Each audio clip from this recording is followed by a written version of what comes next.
Título: A Ordem de Deus. Terceira parte. 24º.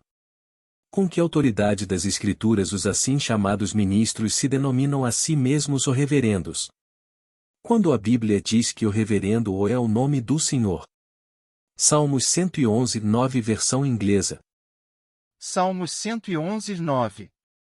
Ele enviou redenção ao seu povo, ele ordenou sua aliança para sempre, santo e reverendo é o seu nome. Versão King James. Alguns clérigos adotam o nome o padre ou abre parênteses, pai, apesar de as Escrituras deixarem claro que não deveríamos chamar ninguém de o pai. Outros adotam o título de o doutor, o que significa o mestre ou instrutor em latim, quando as Escrituras também dizem para não procedermos assim. Mateus 23, 8 ao 10. Mateus 23, 8 ao 10. Vós, porém, não queirais ser chamados rabi, porque um só é o vosso mestre, a saber, o Cristo, e todos vós sois irmãos. E a ninguém na terra chameis vosso Pai, porque um só é o vosso Pai, o qual está nos céus. Nem vos chameis mestres, porque um só é o vosso mestre. 25º. Seria a escolha de seu pastor ou ministro por uma igreja uma prática com base nas Escrituras. O procedimento usual é que o candidato ao pastor ou seja convidado por uma igreja para ter a oportunidade de provar que é qualificado para o posto ministrando alguns sermões. Se a sua pregação for aceitável, então a igreja abre parênteses, geralmente através de um corpo de diáconos, fecha parênteses irá elegê-lo para ser seu pastor ou local. Estaria este procedimento de acordo com a palavra de Deus? 26º. Onde nas Escrituras há autoridade para essas igrejas escolherem seus anciãos? Não existe na Bíblia uma única igreja que tenha escolhido seus anciãos. 27º. Com que autoridade das Escrituras as igrejas tornam alguns dias os santos e observam festas cristãs como Sexta-feira Santa, Dia de Todos os Santos, Quaresma, Natal etc. As Escrituras dizem que o cristianismo não tem nada a ver com épocas e dias especiais. Gálatas 4, 10, Colossenses 2, 16. Gálatas 4, 10. Guardais dias, e meses, e tempos, e anos.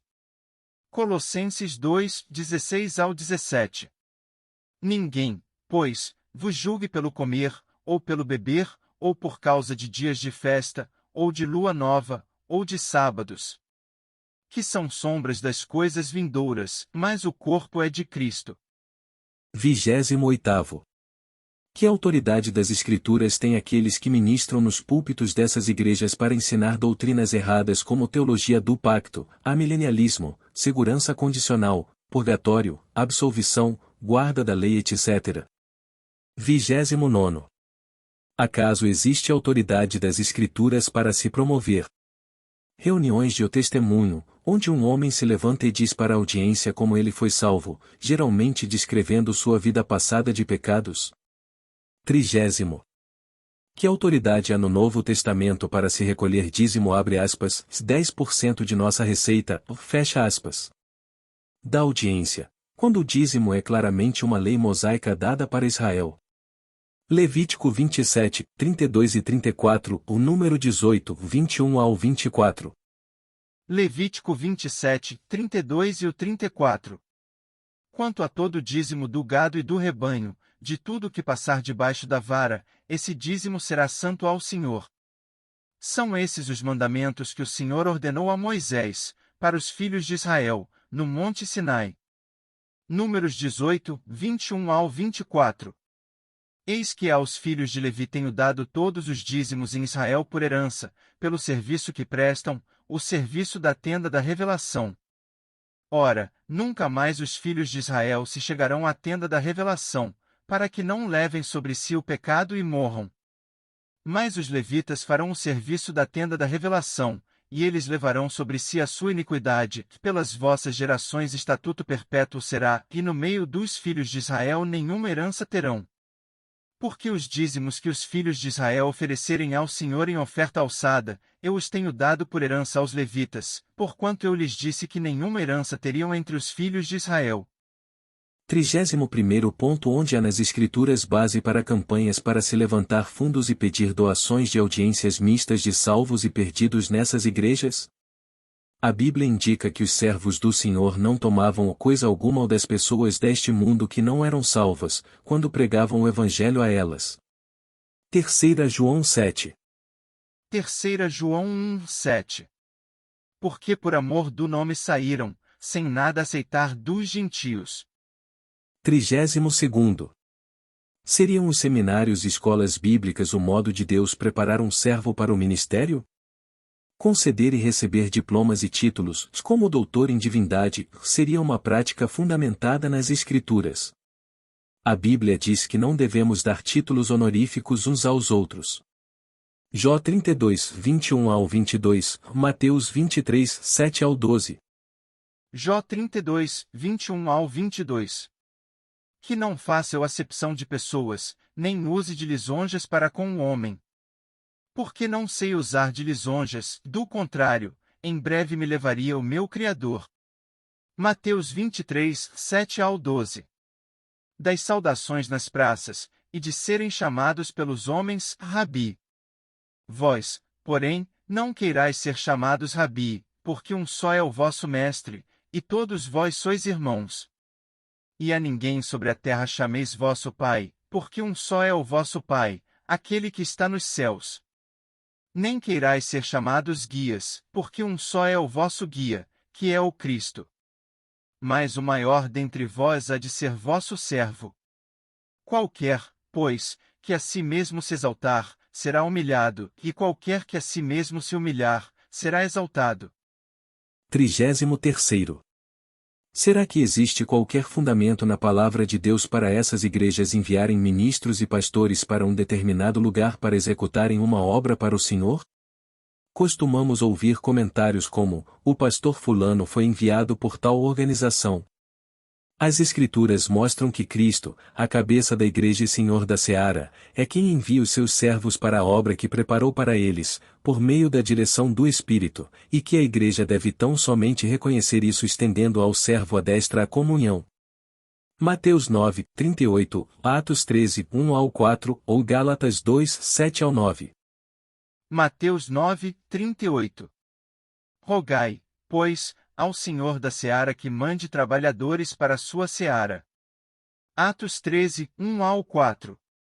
Ora, na igreja em Antioquia havia profetas e mestres, a saber, Barnabé, Simeão, chamado Níger, Lúcio de Cirene, Manaém, Colasso de Herodes o tetrarca, e Saulo. Enquanto eles ministravam perante o Senhor e jejuavam, disse o Espírito Santo: Separai-me a Barnabé e a Saulo para a obra que os tenho chamado. Então, depois que jejuaram, oraram e lhes impuseram as mãos, os despediram. Estes, pois, enviados pelo Espírito Santo, desceram a Seleucia e dali navegaram para Chipre.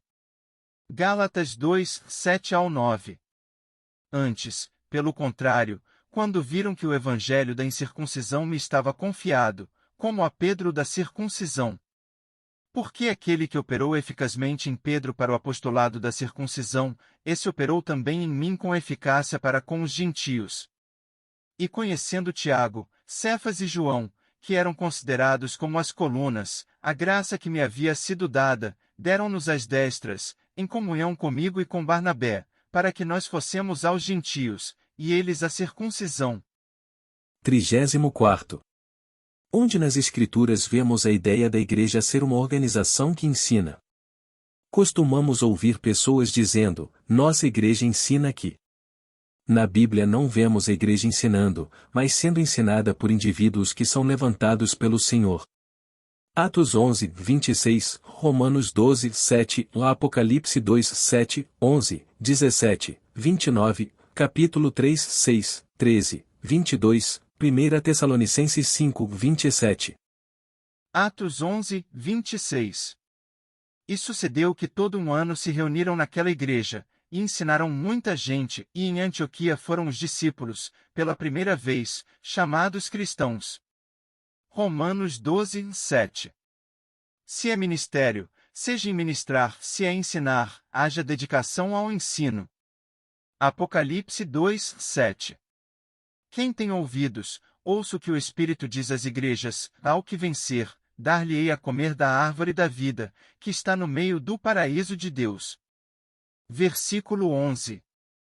Quem tem ouvidos, ouça o que o Espírito diz às igrejas: o que vencer não receberá o dano da segunda morte. Versículo 17. Quem tem ouvidos, ouça o que o Espírito diz às igrejas: ao que vencer darei eu a comer do maná escondido, e dar-lhe-ei uma pedra branca, e na pedra um novo nome escrito, o qual ninguém conhece senão aquele que o recebe. Versículo 29. Quem tem ouvidos, ouça o que o Espírito diz às igrejas. Apocalipse 3, 6. Quem tem ouvidos, ouça o que o Espírito diz às igrejas. Versículo 13. Quem tem ouvidos, ouça o que o Espírito diz às igrejas. Versículo 22. Quem tem ouvidos, ouça o que o Espírito diz às igrejas. 1 Tessalonicenses 5, 27. Pelo Senhor vos conjuro que esta epístola seja lida a todos os santos irmãos. Precisamos desaprender algumas coisas.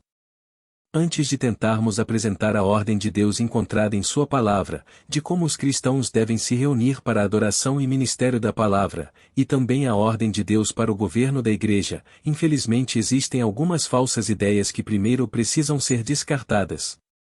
Do mesmo modo como um construtor cava fundo para remover uma grande quantidade de resíduos e solo ruim antes de assentar uma única pedra do alicerce, e Lucas 6, 48. Lucas 6, 48. É semelhante ao homem que edificou uma casa, e cavou, e abriu bem fundo, e pôs os alicerces sobre a rocha, e, vindo a enchente, bateu com ímpeto a corrente naquela casa, e não a pôde abalar, porque estava fundada sobre a rocha. Sentimos ser necessário descartar algumas ideias que passaram a ser aceitas no mundo cristão e que simplesmente não têm qualquer base nas Escrituras. Com o tempo, muitas coisas passaram a ser aceitas pelas massas no testemunho cristão como se fossem a maneira de Deus fazer as coisas. Parece que pouquíssimas pessoas se deram ao trabalho de verificar se essas coisas estavam em conformidade com a palavra de Deus, que é o mapa e guia do cristão. As pessoas simplesmente aceitaram tudo do jeito que receberam. Um dos problemas disso é que, após convivermos com certas coisas por muito tempo, elas tendem a ficar arraigadas em nossa mente como se fossem verdades, quando na realidade não passam de tradição. Essas ideias pré-concebidas anuviam nossos pensamentos e nos impedem de enxergar a verdade. Portanto, para muitos de nós, aprender a verdade da ordem de Deus de como os cristãos devem se reunir para adoração e ministério irá significar desaprender algumas coisas que equivocadamente assimilamos ao longo dos anos. E isso nem sempre é algo fácil de fazer. Podemos fazer qualquer coisa que não tenha sido definida nas Escrituras? Alguns cristãos respondem a estes questionamentos argumentando que se a palavra de Deus não trata especificamente de algo ou não o proíbe, então Deus não vê problema nisso. Eles acham que se a Bíblia não abordar diretamente o assunto de como os cristãos deveriam se reunir para adoração e ministério, então isso ficaria à escolha e gosto de cada um. Consequentemente, não veem nada de errado em implementar no cristianismo coisas que não estejam na Bíblia. Tal posição exime a Igreja de nossos dias da responsabilidade pelo atual estado de coisas. Todavia, esse argumento está completamente equivocado, pois a Bíblia aborda sim a questão de como os cristãos devem se reunir para adoração e ministério. O ideal de Deus pode ser claramente encontrado na Bíblia. Talvez o padrão para adoração e ministério cristão seja tão simples que as pessoas acabam passando por cima dele e achando que ele não exista.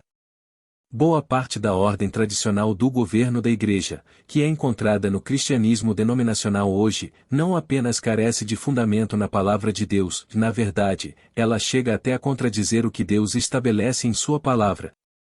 Além disso, não se trata de um princípio sadio raciocinar sobre o que não está na Bíblia para aprendermos a vontade de Deus a respeito de qualquer assunto, 2 Timóteo 1:7. 2 Timóteo 1:7. Porque Deus não nos deu o espírito de temor, mas de fortaleza, e de amor, e de moderação.